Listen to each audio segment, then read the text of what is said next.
ئەمڕۆ کوتانی دژ بە کۆرۆنا لە ئێران دەستی پێکردو.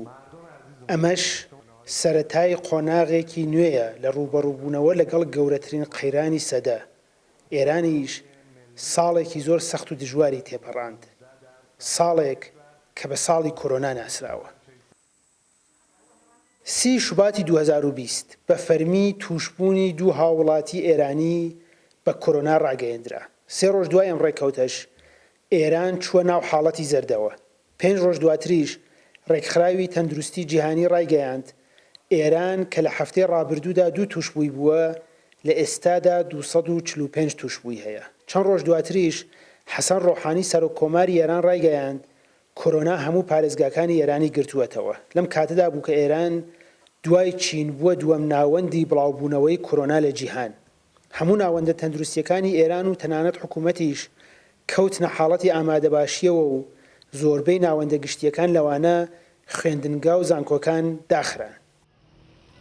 بە تەشەنەی کۆرۆنا لە ئێران سەرۆککۆمار ڕایگەیاند کەرەنتینکردنی شارەکان زیانی لە سوودەکەی زیاترە و بۆیە حکوومەت بڕیاری کەرەنتینکردنی هیچ شارێک نادات. لە سەرەتای نەورۆزدا بەرپرسانی وەزارەتی تەندروستی ڕایانگەیاند کە کەرەنتینکردنی پلە 3 جێبەجێ ئەکەن و کەرەنتینکردنی زیاتر پێویستی بە ڕاگەیاندنی باری سەربازی هەیە کە ناکرێت و بە باشیشی نازانن. لە کۆتایی نەورۆزدا پلانی دوورکەوتنەوەی وشیارانە کەوتە بواری جێبەجێکردنەوە و زۆربەی دوکان و بازاڕەکان کرانەوە.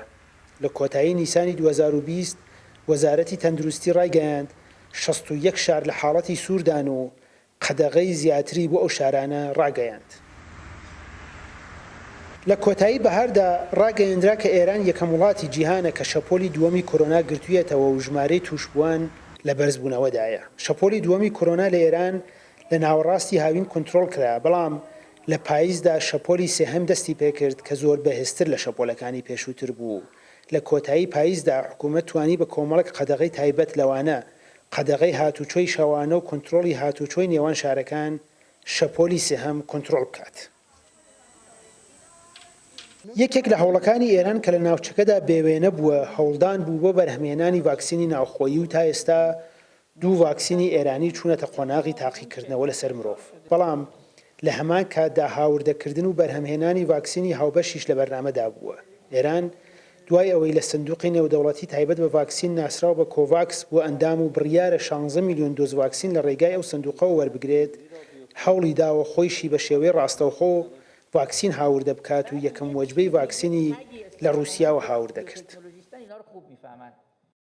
لە ئێستادا کە ژمارەی تووشبوانی کۆرۆنا لە ئێران نزیک بووەتەوە لە 1.5 میلیۆن و نزیکەی 600,000 کەسیش گیانیان لەدەستداوە، ئێران یەکەم قۆناغی کوتانی دژ بە کۆرۆنای دەست پێ کرد و بڕیارە لەم قۆناغەدا ڤاکسینکردنی پزیشکان و پەرستاران و بەساڵاچوان جێبەجێ بکرێت.